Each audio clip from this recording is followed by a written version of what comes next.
Welcome to Have You Read It? The channel where we bring books to life, one summary at a time. Today we're diving into a book that might just change the way you interact with the world. It's called You're Not Listening, What You're Missing, and Why It Matters. Written by the insightful journalist Kate Murphy. This book isn't just another self-help guide. It's a wake-up call. In a world dominated by noise, constant chatter, and the relentless pursuit of being heard, Murphy reminds us of the profound importance of listening. She argues that listening is a skill we've gradually lost, and its absence has far-reaching consequences on our relationships, our society, and our personal well-being. What makes this book unique is its blend of scientific research, real-life anecdotes, and practical advice. Murphy isn't just telling us to listen more. She's showing us how to listen better. She shows us how to transform our understanding of ourselves and the people around us. So, grab your headphones, settle in, and prepare to rediscover the lost art of listening. Now, let's get into the key ideas and themes that Kate Murphy explores in You're Not Listening. The book kicks off by highlighting how modern society undervalues listening. According to the author, in today's world, being loud and opinionated is often mistaken for strength, while carefully listening is perceived as a weakness. But she reminds us that effective communication, strong relationships, and societal progress all hinge on our ability to truly listen. Murphy then talks about how listening helps to develop real human connection through brainwave synchronization. When we listen closely to someone, our brainwaves literally start syncing with theirs. She points out that this syncing is the basis of all meaningful relationships. Building on that, Murphy explores the neuroscience of active listening and explains that truly listening requires focus, intention, and the ability to understand not just the words someone is saying, but also the emotions and experiences behind those words. Later, she describes the importance of cultivating curiosity. According to her, good listening starts with a genuine desire to learn about the other person and their experiences. The author shows how this curiosity can break down barriers and create space for authentic dialogue, even with those who hold opposing views. Murphy suggests how to combat assumptions as earplugs, and discusses how our preconceived notions and biases often prevent us from truly hearing what others have to say. By acknowledging and challenging these assumptions, we can open ourselves up to new perspectives and deeper understandings.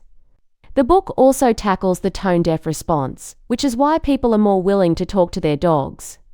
She points out that people often prefer talking to their pets because they feel truly heard and accepted, without judgment or interruption. To counteract that, she encourages the reader to respond with empathy and demonstrate a genuine interest in what the speaker is saying, validating their emotions and experiences. Next, the speech-thought differential is analyzed.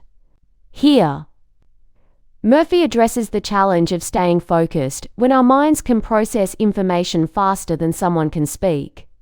She offers strategies for using that extra mental bandwidth to actively engage with the speaker, rather than getting distracted by our own thoughts. Another important topic in this book is about listening to opposing views. The author recognizes that it can be uncomfortable and challenging, but emphasizes how crucial it is to be open to hearing different perspectives. She provides insights on how to engage in constructive dialogue, even when faced with views that clash with our own. Murphy moves on to discussing how to sift through distractions. According to her, in an age of information overload, it's more important than ever to focus on what truly matters and to filter out the noise and distractions that prevent us from connecting with others. To better connect with others, Murphy promotes the idea of improvisational listening, which involves being present in the moment, responding authentically, and building upon the speaker's ideas, much like an improvisational comedy. The author also tells us about the importance of conversational sensitivity. The book explores the traits of people with high conversational sensitivity and what they have in common, noting the ability to read social cues, pick up on unspoken emotions, and tailor responses accordingly. Then she shifts the attention to the importance of listening to her inner voice and talks about the voluble inner voice. According to Murphy, our internal dialogue can significantly impact how we listen to others.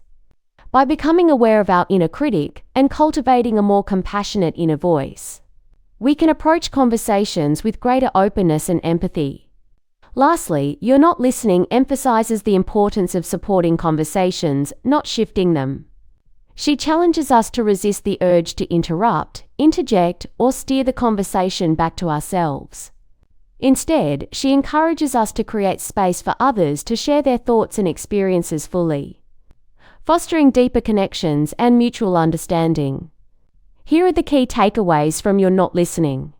Listening is a lost art in our noisy, self-centered world. Genuine listening is becoming increasingly rare, leading to disconnection and misunderstanding.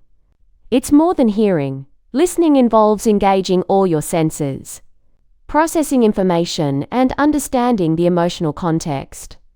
We must cultivate curiosity, approaching conversations with genuine curiosity, rather than assumptions, is a key ingredient to successfully listening.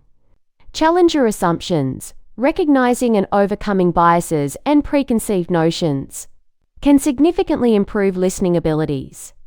Support, don't shift. Encourage speakers by asking questions and helping them elaborate, rather than steering the conversation back to yourself. Recognize the benefits of occasional silences. Being comfortable with silence can enhance empathy and understanding in conversations. Become self-aware. Knowing your triggers and vulnerabilities enables you to listen with greater objectivity and compassion. Remember, listening isn't just about talent, it's about showing up, being present, and truly valuing the other person's voice. Thanks for watching. Make sure to give this video a thumbs up and hit that subscribe button so you never miss our next book dive. This book emphasizes how essential listening is to our survival, deeply woven into our relationships, our work, and our understanding of the world around us. It pushes us to reconnect with the neglected skill of listening, seeing it not just as a passive action, but as a dynamic force that can transform our understanding of ourselves and others. By encouraging us to value what we absorb over what we project, Kate Murphy invites us to rediscover listening as the cornerstone of wisdom, meaningful relationships, and a more connected existence.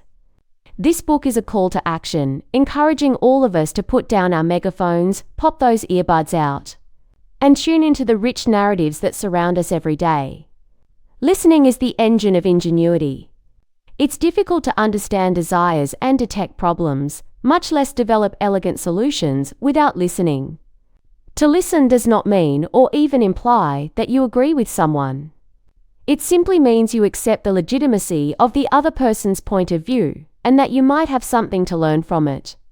It also means that you embrace the possibility that there might be multiple truths, and understanding them all might lead to a larger truth.